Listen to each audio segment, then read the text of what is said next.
Boa tarde, bem-vindos ao canal. Temos hoje novamente a nossa querida convidada Maria Gabriela e desejamos a todos que as rosas floresçam em vossa cruz. E na vossa também. Muito obrigado.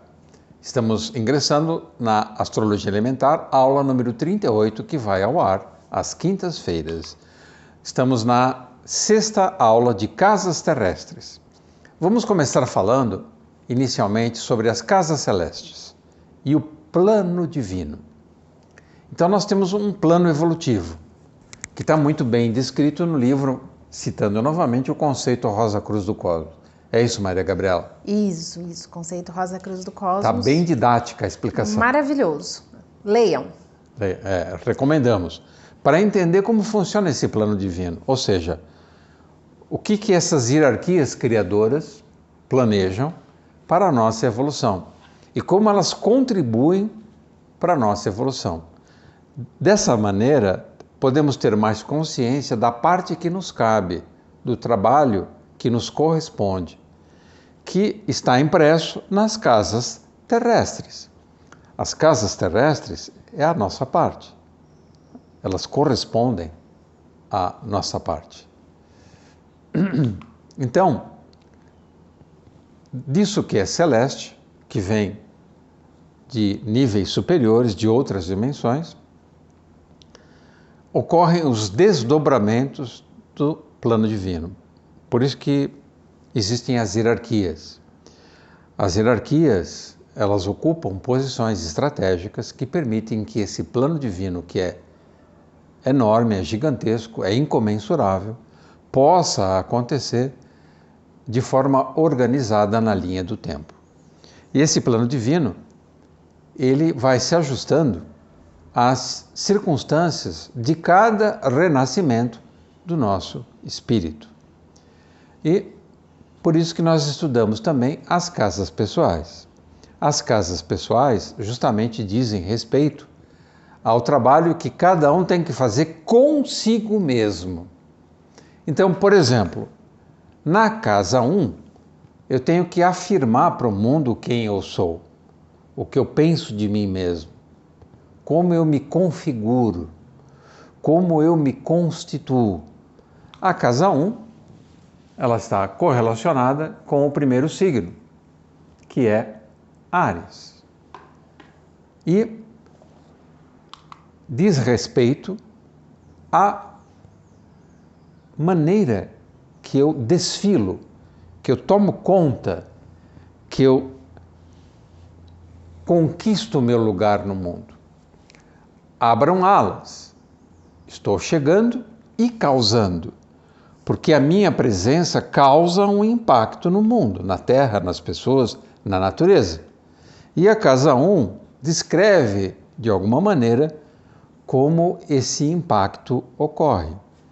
Então ela também se refere, por exemplo, aos primeiros anos da nossa existência, como nós somos recebidos e as circunstâncias que nos envolvem nos primeiros anos da nossa chegada no mundo, num corpo ainda frágil, inseguro e inábil para sobreviver. Então, os primeiros anos de vida nós dependemos do acolhimento do ambiente que nos recebe, em particular dos nossos pais. Então, o temperamento é o conjunto de características presentes nas nossas formas de expressão. Quando a gente estuda astrologia, Maria Gabriela, que vantagem a gente tem em termos de conhecendo, por exemplo, o ascendente, a casa 1, de um amigo ou de uma pessoa que você acaba de conhecer? Como é que fica, em que medida isso facilita a nossa relação com ela? É uma boa questão, porque conhecer a astrologia pode ser muito bom pode ser algo negativo, porque você modula. Né? Quando você está falando, por exemplo, com um ascendente Capricórnio, ou quando você está falando com ascendente Leão, você sabe mais ou menos como ele vai se comportar. Isso, de um lado, pode ser uma mão na roda, porque não vai te incomodar tanto aquilo que você sabe o porquê. né? Quando você percebe uma pessoa muito autorreferente, um ascendente leão, por exemplo, que chega chegando, né? Abram alas que eu quero passar. Aí você fala, pô, o cara é ascendente leão, olha que bonitinho, né? Mas ao mesmo tempo você modula. E aí você pode perder o sagrado do encontro natural. Então você acredita que esse conhecimento pode também se transformar em preconceito? Pode se transformar em preconceito e pode se transformar em autojustificativa. Ah, eu sou assim porque o meu ascendente é assim, né? Então, e você também, sabendo o ascendente de uma pessoa, você já vai entrar em contato com ela com o pé atrás, com reservas, exato. por você já ver de antemão os defeitos que ela possa eventualmente expressar. Exato, exato. Então tudo, como na vida, tudo é uma faca de dois gumes. Sim, perfeito. Eu acredito que a grande coisa boa de conhecer a astrologia é você olhar para as possibilidades. Olhando para as possibilidades com muita compaixão e misericórdia, né? Eu, por exemplo, uso muito bom humor. Então, quando eu sei o ascendente da pessoa, eu uso o bom humor. Eu vejo a luz daquilo e não a sombra, porque o ascendente também é muito sombreado. Legal. Então, na casa 1, nós observamos os salientes traços psicofisiológicos, tanto da natureza psíquica quanto física, que evidenciam a forma de agir e reagir perante estímulos. Então, existem signos que são ultra-reativos. Por exemplo, se a pessoa tem ascendente Áries. Áries se dá muito bem na casa 1. Entretanto, é uma pessoa muito impaciente e intolerante. Então, se algo acontece, se você diz algo que de alguma forma cutuca o ego, que incomoda, que perturba o temperamento desse indivíduo de ascendente Áries, ele pode se tornar até violento, reativamente violento. Existem outros ascendentes, por exemplo, peixes, câncer, que se você disser alguma coisa um pouco mais incisiva, mais dura, o bico dele atinge quase o chão e é capaz de não falar com você por 2, 3 meses. Então, você gera a mágoa. Em Escorpião, tem aquela famosa atitude de pegar o que você diz, fermentar, apodrecer e aquilo volta como posterior vingança ou até uma maldição sobre a sua vida. Capricórnio tende a pegar tudo que você fala e dar um teor sombrio e pessimista. E assim por diante. Como o indivíduo reage perante o mundo que o cerca e com as pessoas com as quais ele tem contato. A casa 1 mostra muito bem como isso funciona. Mas o mais importante não é você julgar os outros, é compreender em você esses mecanismos. Na casa 1, como ela está associada ao signo de Áries, que é um signo naturalmente primitivo, estão os rudimentos, né, do parentesco animal, as nossas formas rudimentares e instintivas de se afirmar. Aquilo que ainda não foi elaborado, burilado, polido, e que necessitam, portanto, desse adestramento, como um animal, e de polimento, para que as arestas não se tornem tão cortantes. Por exemplo, uma pessoa de ascendente Áries é uma pessoa naturalmente de arestas cortantes. Então, ela pode, inclusive, muitas vezes, se for severamente ameaçada ou se for severamente cutucada no seu orgulho, ela pode reagir até de forma cruel e mortal. Existem muitos casos de que a pessoa comete um crime porque saiu de si, perdeu a cabeça. Perder a cabeça é algo típico do ascendente Áries, que justamente rege a cabeça. Então, a tarefa darwinista do signo da casa 1 é de ação, resistência, sobrevivência, defesa e combate. Maria Gabriela, nós sabemos que seu ascendente é Capricórnio. Certo. Como é que funciona essa adaptação, mutação, seleção para você garantir tua existência? Você, por ser ascendente Capricórnio, se considera uma pessoa bem resistente? Me considero uma pessoa resistente.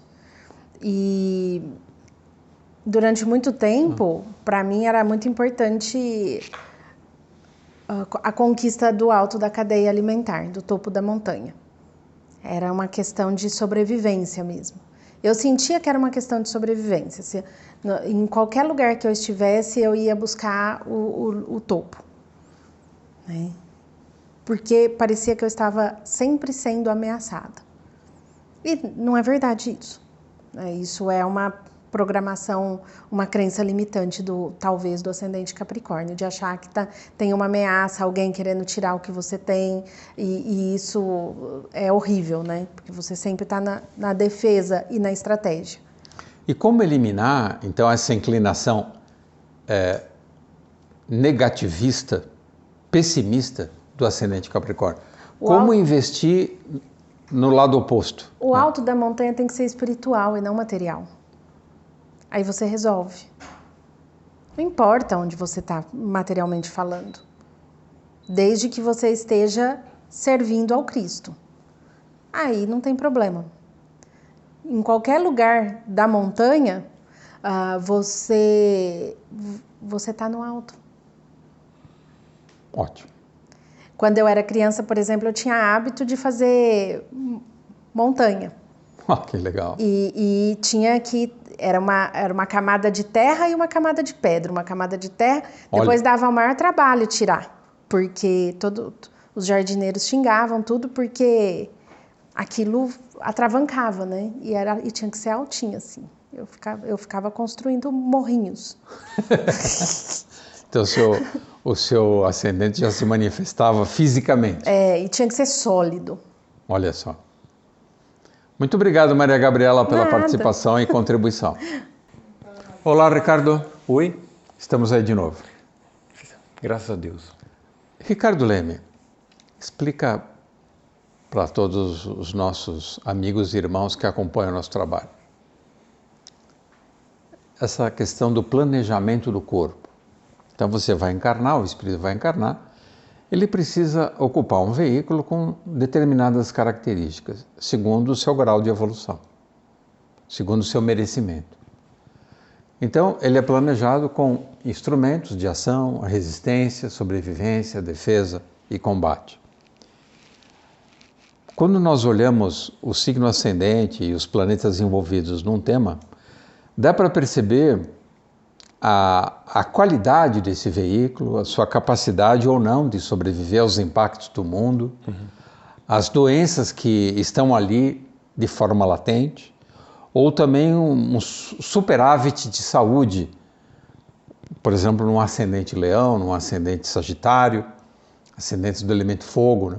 Ou um ascendente robusto como touro, onde tem muita saúde. Como é que fica isso de olhar o ascendente e verificar as possibilidades de sobrevivência fácil ou difícil durante a encarnação?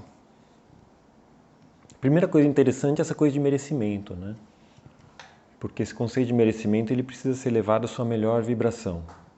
Senão a gente vai adentrar um protestantismo calvinista, onde o merecimento é a comparação de uma pessoa com a outra. A gente vai começar a achar que aquela pessoa merece, essa não merece, essa aqui recebeu mais, essa recebeu menos. E quando a gente fala em merecimento, a gente não está falando disso. A gente está falando de um merecimento que diz respeito única e exclusivamente àquela pessoa. Não que vai fazê-la mais ou menos que qualquer outro. Essa questão do merecimento comparativo é uma coisa completamente humana e atrasada, né? As pessoas que se comparam, aliás, são pessoas atrasadas. O merecimento divino é graça pura, então não existe distinção. O merecimento divino diz respeito àquilo que a pessoa é capaz de carregar enquanto ser. É a cruz que a pessoa pode carregar. Então esse merecimento vai capacitar, do ponto de vista astrológico e zodiacal, uma pessoa para que ela cumpra um caminho, um percurso que diga respeito a uma missão completamente pessoal. essa pessoalidade, por acaso, num território onde existem pessoas que comungam aquela espacialidade, será também compartilhada, compactuada pelas pessoas que estão naquele caminho. Mas a princípio não tem nada a ver com elas. Isso é completamente casual. A vida acontece dentro. Então, esse merecimento, dentro do que aquele veículo é capaz de receber, assimilar e atuar, vai acontecer sempre na melhor possibilidade para que ele não espane. E se ele for um ser de natureza que já espanou, que já se excedeu, que não se controlou de algum modo, esse merecimento é justamente um campo de alto potencial de restrição pessoal, para que aquela experiência realmente seja vivida na melhor qualidade de interioridade e não na expressão de algo que a pessoa já se esbaldou e eventualmente não soube lidar. Então essa capacitação nada mais é do que algo semelhante ao manual do projetor, ao manual do computador, que vai ensinar como aqueles botões podem, acionados de uma forma correta, a realizar uma missão, uma função. É um GPS, um Waze. E o bacana do GPS e do Waze e dessa dinâmica implícita neles, que é o livre-arbítrio, é que o ser encarnado, ele absolutamente carece de conhecer astrologia, conhecer GPS, conhecer o Waze e fazer exatamente aquilo que lhe vem à cabeça. A questão é que, conhecendo a astrologia, ele tem a possibilidade de um encontro, ao qual ele não é obrigado de forma alguma, mas de adentrar um território cuja realização pessoal e a satisfação e a alegria e eventualmente a felicidade na vida, e quem sabe até a bem-aventurança, pode acompanhá-lo de uma forma mais natural, porque ele escolhe. E o mapa te dá isso, o melhor potencial de alcançar um estado de bem-aventurança. O medíocre vai ficar no prazer, e os prazeres tendem a ser mundanos. O avançado vai tender a abandonar o prazer em favor da alegria, num outro momento em favor da felicidade, e, eventualmente, adentrando um tecido de bem-aventurança, que é um caminho completamente pessoal, se a vontade conseguir de fato ser expressa a partir daquele plano natal, e ele não seja acometido, ou por que não, acorrentado pelos desejos que, durante o seu percurso aqui nesse planeta, vão se mostrar a ele. Então, uma configuração, da mesma forma que você tem uma anatomia humana, perna, o pé está lá embaixo para segurar, o mapa também tem toda uma estrutura oculta de um plano que pode levar a sua vida à melhor possibilidade. É um plano de voo. Mas é uma tentação, voltando a falar do mérito, você comparar, por exemplo, o seu tema com o outro e dizer, olha, pelo meu ascendente, pelas minhas casas pessoais, eu nasci para ser um carro 1000. Uhum. E o meu amigo aqui é uma BMW 3.0. Isso. E como evitar esse tipo de comparação? Quem faz isso é um atrasado. É a marca do ser atrasado, né? Ele se compara com o outro. Ele acha que o outro ganha mais. Ele acha que o outro mora melhor. Ele acha que o outro casou melhor. Ele acha que as coisas dos outros são melhor do que a sua. Isso já é um fardo que a pessoa que assim elabora precisa carregar dentro de si. Já é um fardo que ela vai ter que lidar com... Porque isso é uma dor, né? Isso. Então essa pessoa, quando ela encarnou e passou pela região do mundo do desejo, o que ela fez? Não sei se a gente pode contar esses segredos aqui, mas vamos contar. Ela se apropriou de uma quantidade do material das regiões inferiores do mundo do desejo maior do que ela precisaria. Ela foi ao supermercado do mundo dos desejos e não comprou produto de melhor qualidade, acreditando que aquele produto que foi feito mais propaganda seria mais interessante do que o produto de boa qualidade. O produto de boa qualidade nem sempre tem propaganda. Veja, Oswaldo. Se algo precisa de propaganda... Para vender? É porque é ruim. Pelo amor de Deus. Aquilo que é bom não precisa de propaganda. Sim. Só que, se você não for bom, você não percebe a benesse que há nesse algo que é bom. Até por afinidade vibratória. Exato. E é assim que a gente acumula e assimila material do ponto de vista encarnatório. Então, se você não for bom e assimilou esse material, você vai ser um ser da comparação. Você é o ser que entende tudo em termos de melhor ou pior. Se você assimilou pouco desse material, que vai te causar experiências desagradáveis nessa vida, porque serão experiências repulsivas, de coisas que você gostaria que fosse de um jeito e aquilo escapa da sua mão, né? Se você conseguiu não assimilar esse material, então você tem a possibilidade de se realizar independente do outro. Aí você vai perceber que você se alegra não mais quando você consegue algo. Você vai perceber que você se alegra quando o outro consegue. Vão achar você estranho. Por quê? Porque a pessoa vibra abaixo. Quem acha estranho é que é o estranho. E você que é um anjo, dá uma dica para nós humanos. Como que a gente pode educar o livre-arbítrio para escolher a vibração de melhor qualidade? Eu sou um marmanjo, né? O livre-arbítrio é o que você é de fato. É a escolha que continuamente você faz. O livre-arbítrio, ele se manifesta com clareza no seu percurso biográfico. Se você é uma pessoa prisioneiro da vida ou refém de circunstâncias, você mesmo está mostrando qual é o seu grau de liberdade. Porque a sua liberdade diz respeito exatamente à qualidade das suas escolhas. Não se pode ensinar livre-arbítrio se não observar o que a pessoa está fazendo com aquilo que lhe foi dado. Educar livre-arbítrio não pode acontecer a partir do verbo, senão a partir da vibração. A educação do livre-arbítrio é silenciosa, ela é vibracional. Olha que dica, hein, gente? De um anjo, hein? Anotem. Então o arbítrio você ensina a partir daquilo que você realiza. Como você vive.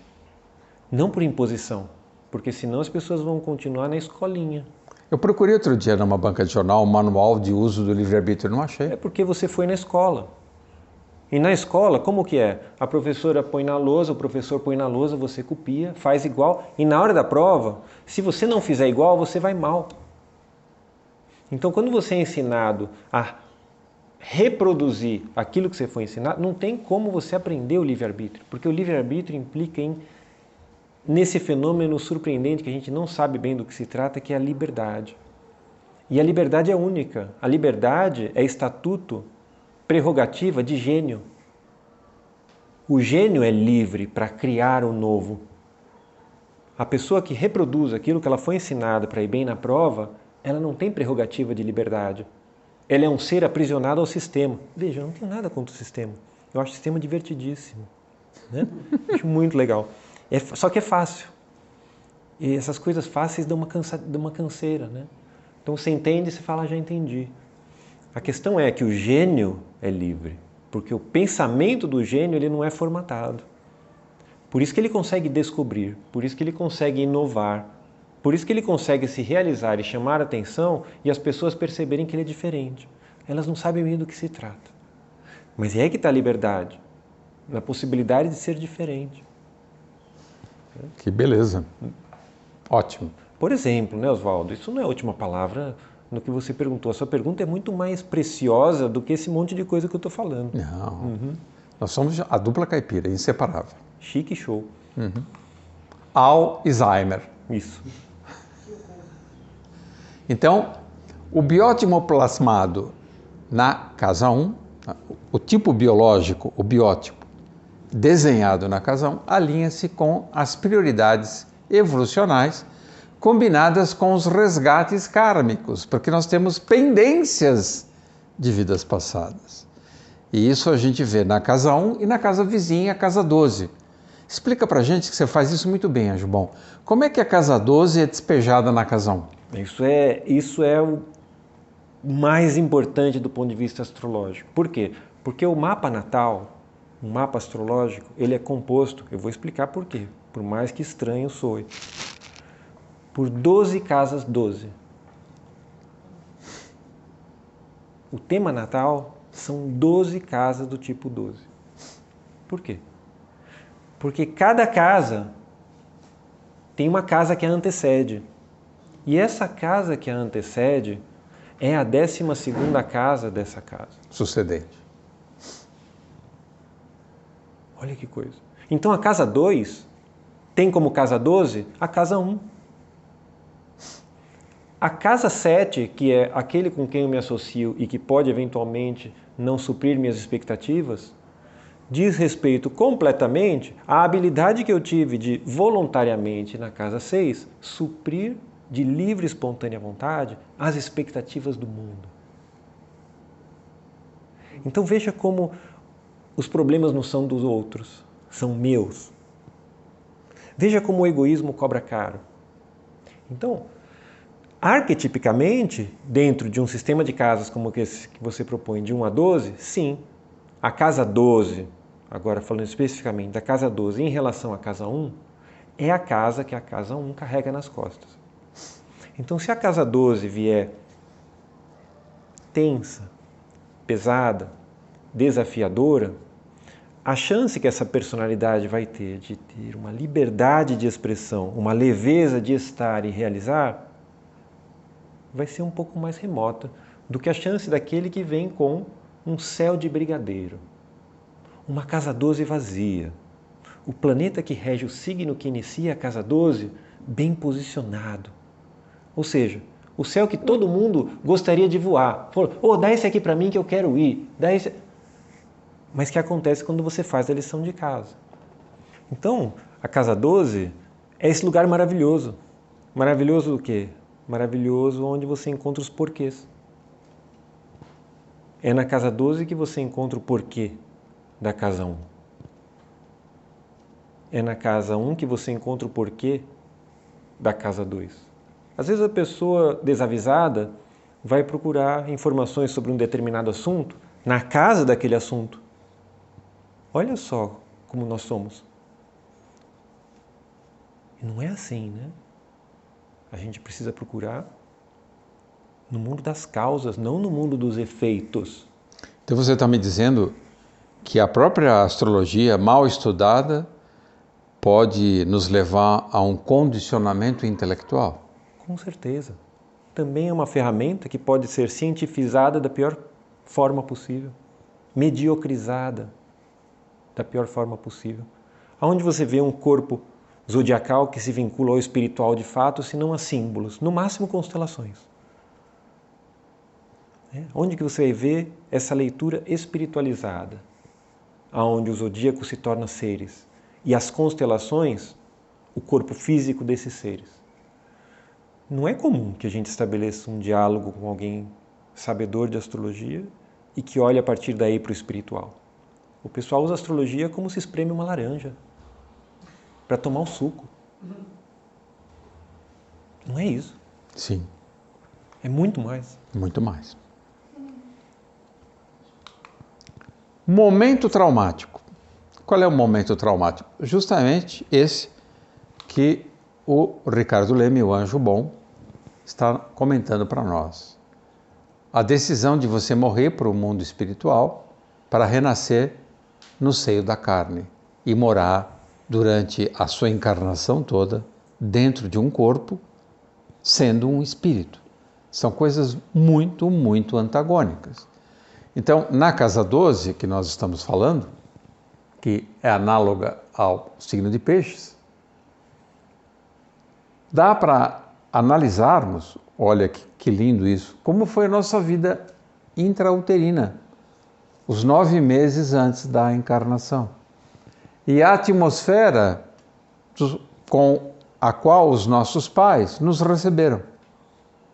Se fomos bem ou mal recebidos, se o ambiente estava amistoso ou hostil na época, ou uma combinação dos dois.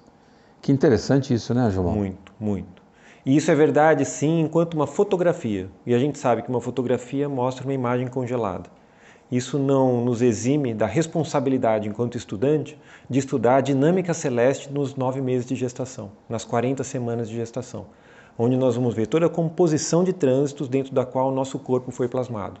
E aí a gente tem uma informação de uma outra qualidade, onde a gente pode ver as forças kármicas que estão por trás do entrelaçamento do nosso tecido celular, da formação do nosso DNA. Então, sim, uma foto aqui, um filme lá. E é o conjunto dessas duas variáveis que vai nos dar uma melhor visualização. Perfeito. Então, nós podemos acompanhar o movimento dos planetas durante os 9 meses em que fomos gestados. O estudante sério deveria fazer isso. Isso não é uma obrigação, né? A gente está aqui brincando, né? Legal. Nascemos sob a influência do fogo, da terra, do ar e da água. São os signos do fogo, do ar e da água, como nós já estudamos no nosso curso de astrologia elementar. Quem nasce sobre a influência da água e da terra tem uma tendência conservadora e mais acomodada às circunstâncias. Quem nasce sob a influência do ar e do fogo tem um estímulo maior para fazer do seu jeito, para ir atrás, é mais proativo, é mais inquieto, é mais desassossegado. Ele nasce com um impulso de buscar por si e não espera acontecer, como é mais comum nos signos de água e terra. Então, encarnar necessariamente implica em limitar-se através desses elementos do mundo físico.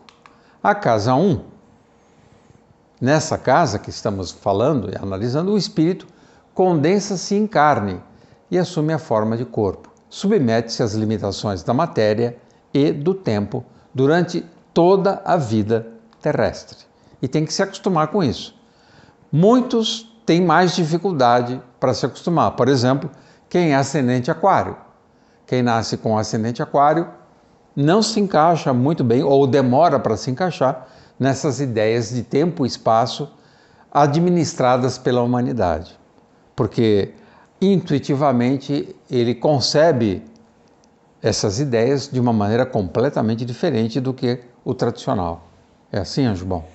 Acho que assim, você foi específico no ascendente, que isso é muito verdadeiro, mas talvez uma síntese mais genérica, mais abrangente, seja observar a natureza gravitacional ou antigravitacional. Porque como as pessoas conhecem a gravidade e o efeito dela, né?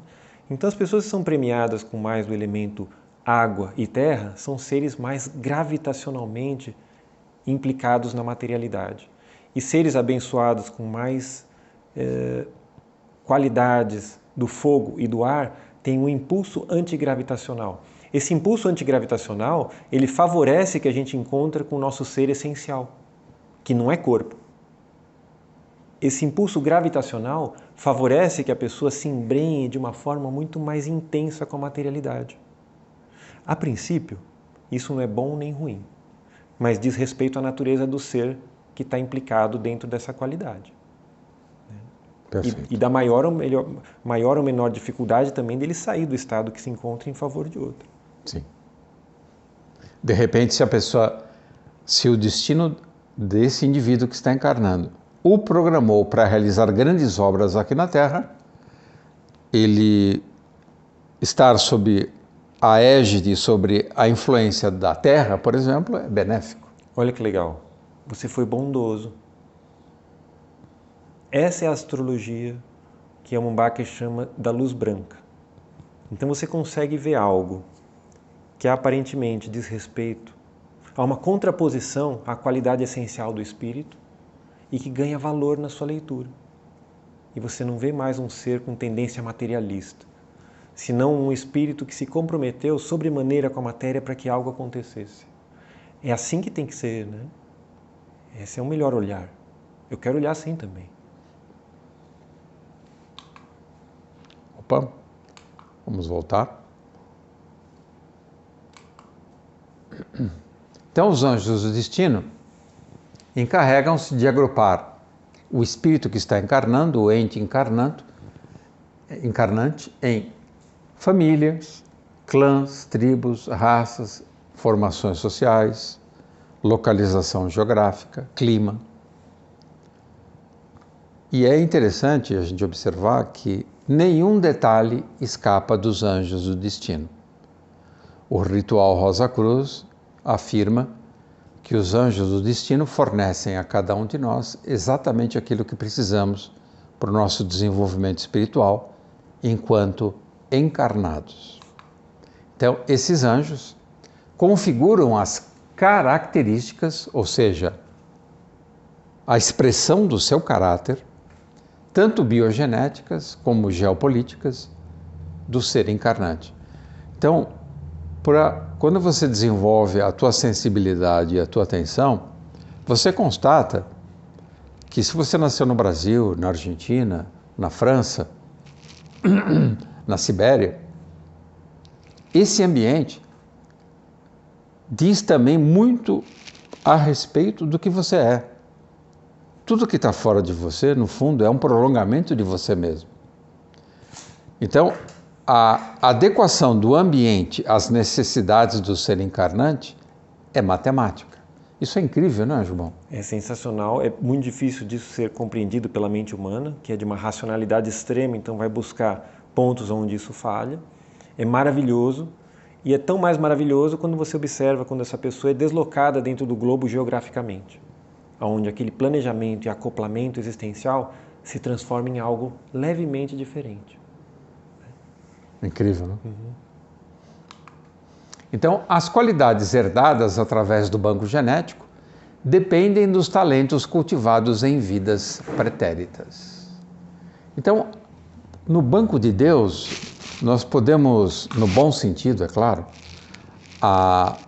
acumular ouro que será creditado em nossas vidas sucessivas como benesses para o nosso desenvolvimento espiritual?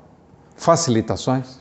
Sim, e curiosamente, à semelhança que se faz doações nesse plano, também doações podem ser feitas, o que é completamente irracional do ponto de vista expressão verbal. Você pode doar também. Olha que legal. É mistério, né? Mistério. Isso é mistério. Não sei nem se a gente pode falar ou se vai parecer estranho.